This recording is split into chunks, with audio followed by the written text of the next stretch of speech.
जी तो बच्चों, अब हम अगले साल पर बढ़ते हैं। अगले साल में एक साल का क्लोजिंग, अगले साल का ओपनिंग होता है। 1 जनवरी 13, बीडी आ गया 10,920। सबसे पहला काम हुआ है 31 मार्च 13। अब ये देखें हमारी टाइमलाइन हमें कितना हेल्प कर रही है। पूरा बिखरा हुआ क्वेश्चन अब बिल्कुल समराइज हुआ है हमारे लिए, और हमें बिल्कुल पता चल रहा है कि अब हमें करना क्या है। यही काम पेपर में अगर आप कर लें तो कोई मसला ही ना हो, आपका क्वेश्चन गलत हो ही ना। तो हम परेशान हो जाते हैं, यार क्या चीज़ करनी है, कैसे करनी है, कैसे करनी है। तो ये आपने परेशान नहीं होना, तरीके से चलें, टाइमलाइन बना लें। जब भी कोई चीज़ इस तरीके की आए तो उसकी टाइमलाइन बना लें, आपका क्वेश्चन ऐसे हो जाएगा इंशाल्लाह। अब कैश डिविडेंड, बोनस डिविडेंड 31 मार्च 13 को। कैश डिविडेंड कितने परसेंट? 15%। कैश डिविडेंड की एंट्री हमें तो मिलना है ना, हम इशू करने वाले थोड़ी हैं, हमें मिलना है cash debit dividend income credit. अब कितना मिलना है? मेरे पास 20,000 ऑर्डिनरी शेयर है, एक शेयर 10 रुपए का है। तो पहले हम बनाते हैं वर्किंग, हम एंट्री पास करते हैं। यहाँ पर हमारा साल मुकम्मल हो गया पहला। अब 31 मार्च 13, cash debit dividend income credit. 20,000 मेरे पास शेयर्स हैं, एक शेयर 10 AED का है, तो इसका मतलब है 2 लाख रुपए, 2 लाख AED के शेयर्स हो गए, इनटू 15% कैश डिविडेंड। तो मेरा कैश डिविडेंड AED में कितना निकल आया? 20,000 शेयर इनटू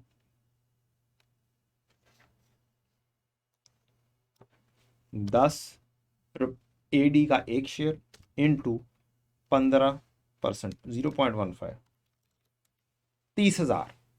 30,000 AED। 30,000 AED को अब हमें कन्वर्ट करना है 31 मार्च 13 के रेट पर। 31 मार्च 13, ओ इसने तो कोई दरमियान में तंग किया ही नहीं है। 42.5, 42.5, 42.5 पर AED।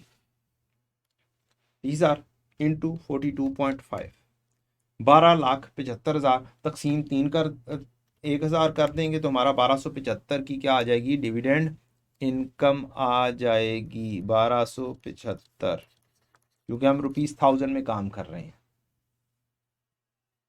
अब ये चीज़ लिखने की जरूरत नहीं है, बस आपने वर्किंग सही लिख दिया, कहानी खत्म हो गई।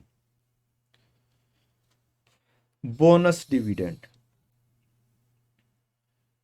बोनस डिविडेंड हमारे शेयर कैप, हमारा शेयर जरूर बढ़े हैं लेकिन बोनस डिविडेंड की कोई एंट्री नहीं होती। No journal entry of bonus dividend. लेकिन हमारे नंबर ऑफ शेयर जरूर बढ़ जाएंगे। मेरे पास 20,000 शेयर्स थे, इनटू कितने परसेंट बोनस मिला? 10%। Okay, 10%, 20,000 shares into 10% means 2,000 shares मेरे बढ़ गए।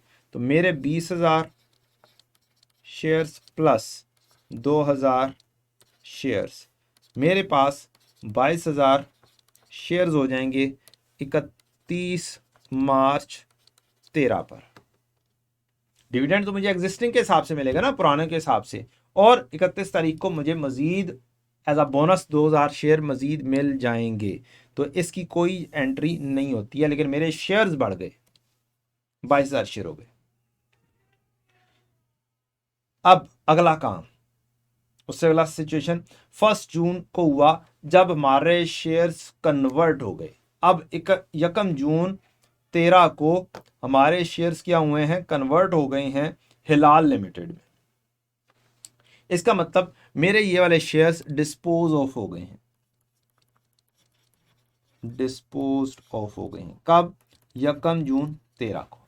और इसके अगेंस्ट मुझे एक और कंपनी के शेयर्स मिल गए हैं तो मैं उसका अकाउंट खोल लूँगा, इन्वेस्टमेंट इन शेयर्स।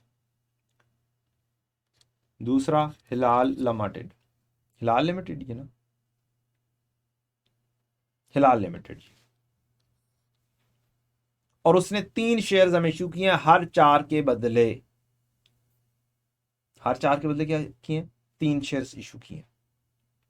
अच्छा, अब मेरी एक इन्वेस्टमेंट जा रही होगी, दूसरी आ रही होगी, जो डिफरेंस होगा वो मेरा गेन या लॉस हो जाएगा। मेरे एक एसेट्स डिस्पोज ऑफ हो गया है, ठीक हो गया जी। तो इस तरीके से हम इसको अभी करते हैं। तो अब सिचुएशन ये है कि मेरे पास पहले निकालने हैं मेरे नंबर ऑफ शेयर्स नए के क्या होंगे। Investment in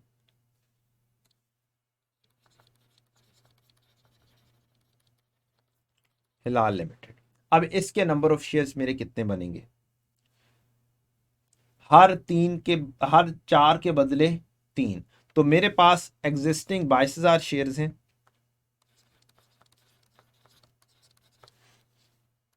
in A W L, in A W L ही नाम था ना हमारा, ए डब्ल्यू एल ही था, अलवादी लिमिटेड। इसके 22,000 शेयर थे, हर 4 के बदले 3, यानी कि 3 इशू करने हैं, मिलेंगे 4 के बदले। तो मुझे कितने number of shares Hilal limited के मिल जाएंगे, मुझे 22,000 ज़रब 3 तकसीम 4, 16,500 शेयर्स मिल जाएंगे मुझे इन हिलाल लिमिटेड। अब मसला ख़त्म हो गया, अब टेंशन ख़त्म हो गई। मेरी एक इन्वेस्टमेंट जा रही है तो दूसरी इन्वेस्टमेंट आ रही है, और जो डिफरेंस होगा वो प्रॉफिट एंड लॉस में। इन्वेस्टमेंट इन AWL, वो तो पड़ी हुई थी कितने की, 10,920 की। तो 10,920 चुप करके क्या कर देंगे हम, क्रेडिट कर देंगे, ये ख़त्म हो गया, डिस्पोज ऑफ 10,920। इसके अगेंस्ट अब नए चाहिए 16,500। अब देखेंगे 16,500 शेयर्स हैं, और एक शेयर कितने का है, 1 जून पर, 1 जून पर एक शेयर 18 रुपए का। मुझे तो शेयर्स मिल रहे हैं, 16,500 शेयर हैं, और एक शेयर 18 रुपए का है फेयर वैल्यू पर शेयर। तो मैं इससे ही क्या कर दूंगा, मल्टीप्लाई कर दूंगा इनटू 18,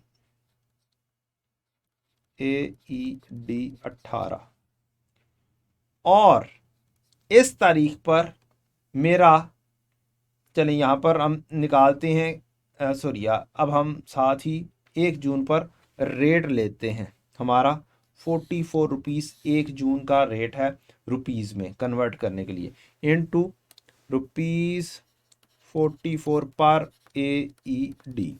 अब मेरी इन्वेस्टमेंट इन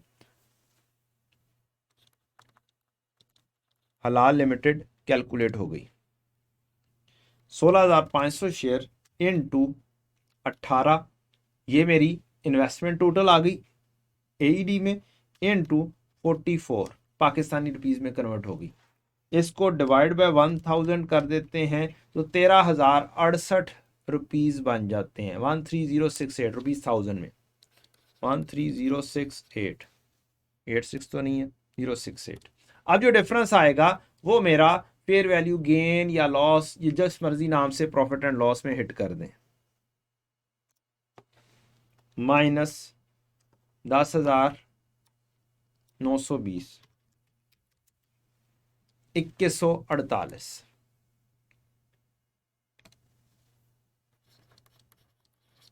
ये मेरा प्रॉफिट एंड लॉस में आ जाएगा, फेयर वैल्यू गेन के नाम से लिख लें, जिस मर्जी नाम से लिख दें, गेन ऑन डिस्पोजल के नाम से लिख दें, गेन ऑन ट्रांसफर के नाम से लिख दें,